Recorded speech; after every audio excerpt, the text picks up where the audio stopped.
Here you will be working in the world like the Creator works in the world, secretly, silently, without condemnation, and with a permeating effectiveness that extends far beyond the great and stringent efforts of many people to improve life. This is not to say that your efforts will be easy, but that their impact will be far more penetrating and lasting. How do you prepare for knowledge? To prepare for knowledge, you must recognize a certain fundamental need within yourself. You must feel this need and separate it from other needs that may be more personal or immediate in nature. This basic need represents the yearning to discover your real purpose in life. Along with the recognition of this need must be the realization that your many attempts to fulfill this need through love, through affluence, through excitement or through stimulation have not satisfied the greater yearning of your heart. Something greater must be given to you to satisfy this, something that you cannot invent for yourself, something that you cannot piece together from all the various teachings and religious practices that you may encounter in life. Here you realize the limits of even your own independence, for in truth you need life tremendously. You need others tremendously. Realizing this, instead of becoming dependent, you will learn to become interdependent.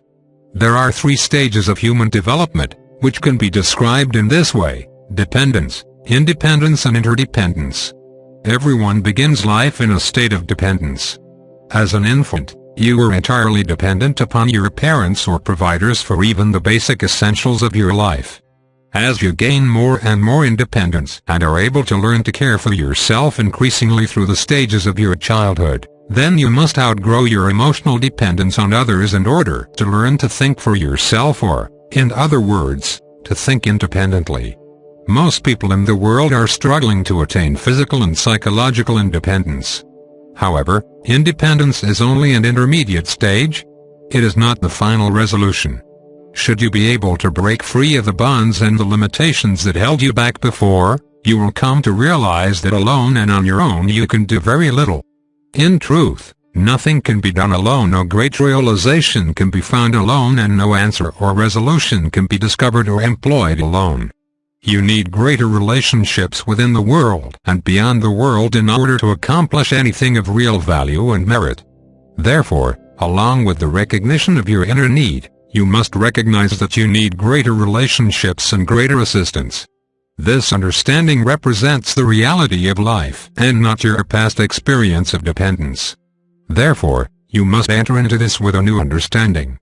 Recognizing your needs and your limitations here is essential and enables you to enter into the 3rd and greatest stage of human development, the stage of interdependence.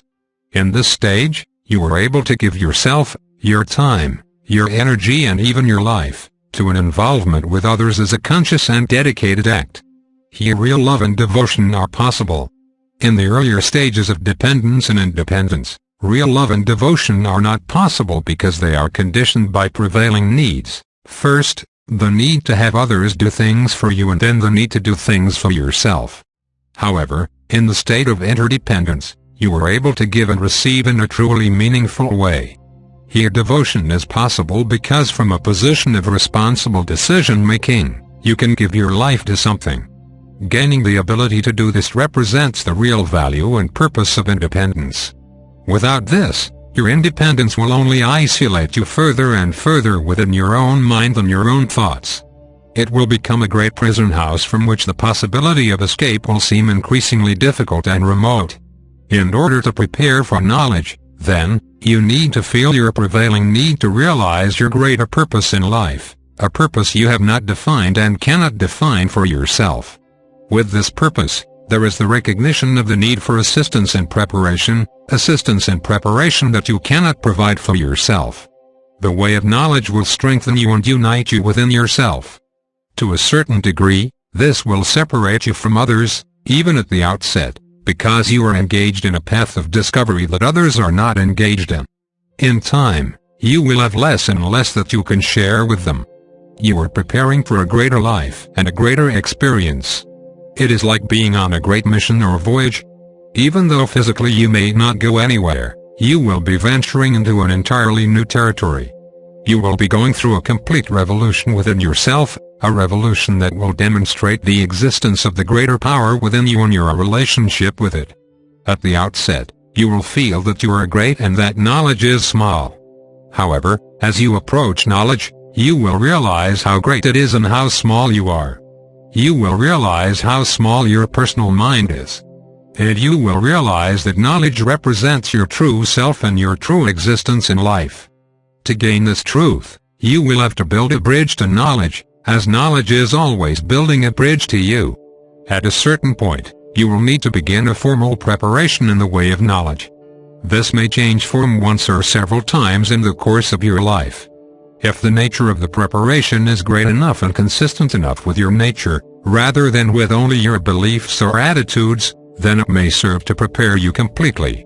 To prepare for the world's emergence into the greater community, you will need a greater community way of knowledge. To prepare to find a greater purpose, meaning and direction in the world, you will need this kind of preparation. This is what we are emphasizing in greater community spirituality. Without this preparation, you will not be able to realize the many things that we have spoken of. Without true companionship and genuine instruction, even if you have the preparation, you will only be able to pass through its beginning stages. Your needs will change as you develop. As you develop, earlier needs will fade away, and other needs will come to take their place because there is a progression of levels of understanding and the development of knowledge. In order to find knowledge, you must prepare for it. To prepare for it, you must ready yourself. To ready yourself, you must recognize your deeper needs and your real limitations. Recognizing your needs and limitations will enable you to begin to look for those things that will help you to progress. Here your emphasis must not be simply on gaining answers, for answers cannot satisfy your need. You already have lots of answers. You need experience and development. You need to actually make the journey in the way of knowledge. Unless you take the journey, you will not know what the journey is and you will not experience its destination. Without the preparation, all that we have said may seem great and wonderful, perhaps intriguing and interesting, but you will not understand its meaning, its purpose or its immense value and application in your life. Greater community spirituality must be experienced to be understood. You cannot stand outside of it and understand it. You cannot look at it from a distance and know what it really means. You will know nothing about it unless you can experience it repeatedly in a growing and consistent way. This requires preparation. This is how knowledge is learned and transferred in the universe. Our words are only to incite a greater need, a greater understanding, and a greater motivation within you. The way of knowledge and the reality of knowledge can only be experienced as you progress towards them. This is a journey where you cannot lead yourself, for you do not know the way. You can only learn how to follow and how to respond. Because the way of knowledge reunites you with life so that you can become meaningfully engaged with life, you have only part of the answer within you.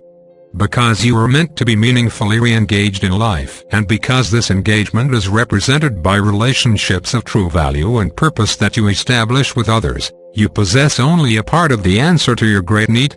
Your part must be matched with others, and you must be matched correctly. It is like putting together the great puzzle of life. You have a few of the pieces, but you do not have all of them. And all of your pieces do not fit together. However, if you can match your pieces with others, then greater sections of the puzzle can be put together, beginning with the outline or perimeter and moving inward. Using this analogy, then, if you can be reunited with those who can really assist you and should you receive the preparation that is necessary, your puzzle will become joined and complete. Then the image and meaning that life presents to you can be fully realized. At the outset you must have an appreciation of your limitations. If the way of knowledge were simple and easy, then everyone would learn it. But it is apparent that everyone does not learn it. In fact, it is rare that you will meet a man or woman of knowledge in the world